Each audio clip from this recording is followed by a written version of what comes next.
Sabah everybody, welcome back to the channel. And as of last week's videos, I've actually switched my microphone setup here to be able to use the brand new Røde Wireless Go microphone, the Wireless Go 2 specifically. Now, I want to say first and foremost, thank you very much to Røde for sending me out these microphones to be able to test out. But let's not waste any time. Let's start talking about why I'm really loving these brand new microphones from Røde. This is TK, let's check them out.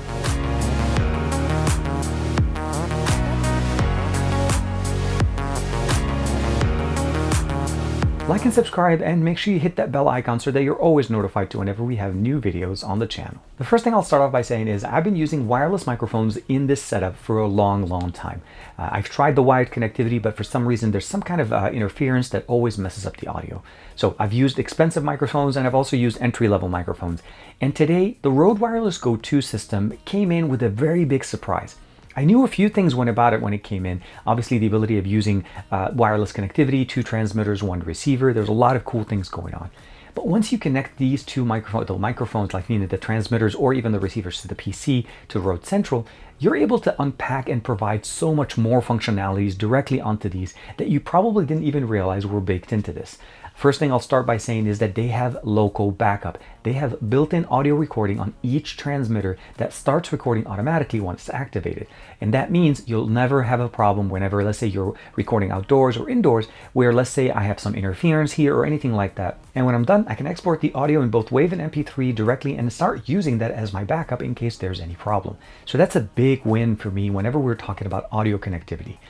Interference and problems that usually happen, essentially going from my transmitter to your receiver, can always cause some concerns. But having a backup audio, which we'll definitely be checking out in that little example that we're going to do, makes this very powerful. Now, the Wireless Go by itself does not come with any cable attachments for smartphones. The cable included is intended for DSLRs like the one we're using right now.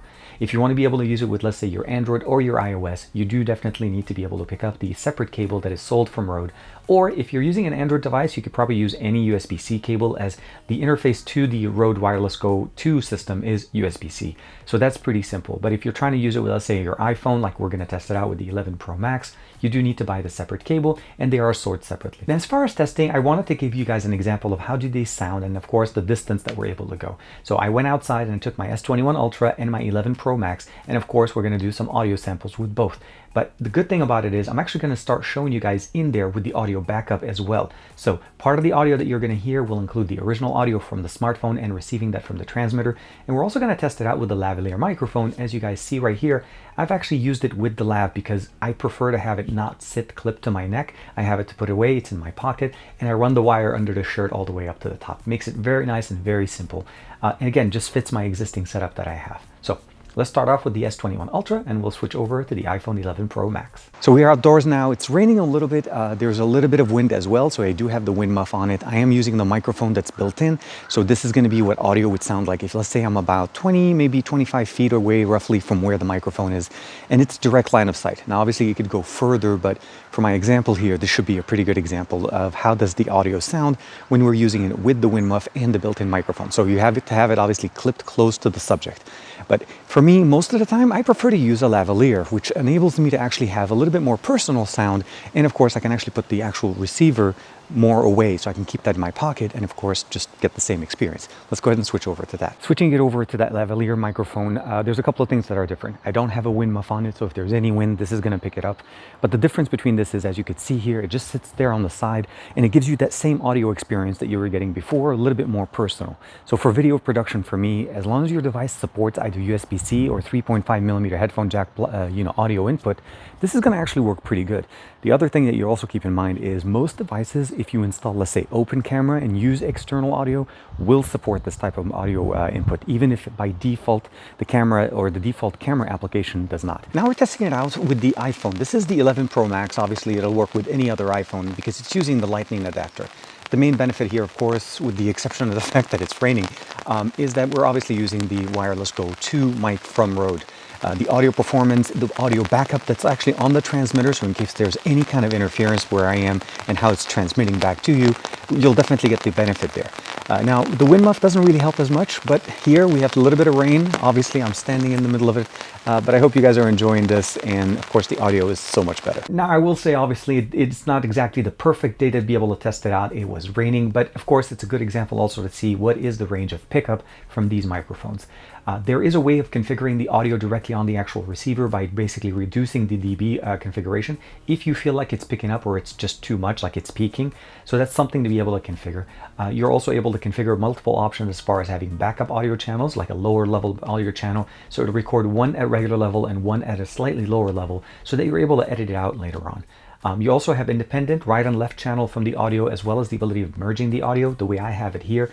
And what I like about this is if you're recording, let's say, an interview between two different people, it's better to have them as separate tracks. So you have right for the right transmitter and left for the left transmitter, and you have independent tracks directly from your two sources, and you're able to edit them in that form. But in this situation, since I'm actually using it as one transmitter to a receiver, and I don't want to really edit the audio later on, I pretty much merged the two feeds, and of course now it's providing stereo output to my camera, which makes it very easy and very simple to use. Battery life on these is absolutely crazy. It lasts forever. I've been able to do almost a 2-hour video recording session without any problems. I will say though that external audio or taking audio off of this unit, let's say the transmitters when you record them, there's something to keep in mind. You do need to connect it to a PC and download the Rode Central application to be able to do that. There is no other option. So connecting it as mass storage doesn't really work, as it actually uses a compression algorithm to provide us uncompressed audio all the way up to basically 6 to 7 hours. And of course, you go compressed with their algorithm all the way up to 24 hours worth of audio on the built-in transmitters. And of course, once it reaches that limit, it'll start overriding any of the older clips. The last thing I do want to mention, which I didn't realize till I was able to do all this test, is that they are set to turn on and record automatically if you turn on that feature, which means if, let's say, you turn it on and you're going out about and you want to be able to basically do your work, keep in mind that the moment you connect the transmitter, meaning you power it on, it automatically connects to the receiver and it starts recording. And there is a red light that's present right there on the receiver. The receiver itself automatically can connect and automatically show us the information. But one thing also keep in mind is you can also mute the audio from the receiver as opposed to the transmitter, since we only have one button. But you also are able to mute the audio from the transmitter by just pressing the button on the back. A lot of functional things available here, and I'm really liking and enjoying the fact that this microphone setup has basically made it so easy for me to be using it in the studio, outdoors, and of course, just giving us the best experience of everywhere. Like and subscribe as usual. Thank you very much to Rode for sending me out the wireless Go 2, and I hope you guys enjoyed it as much as I did. Let me know in the comments below, and I'll see you guys in the next video.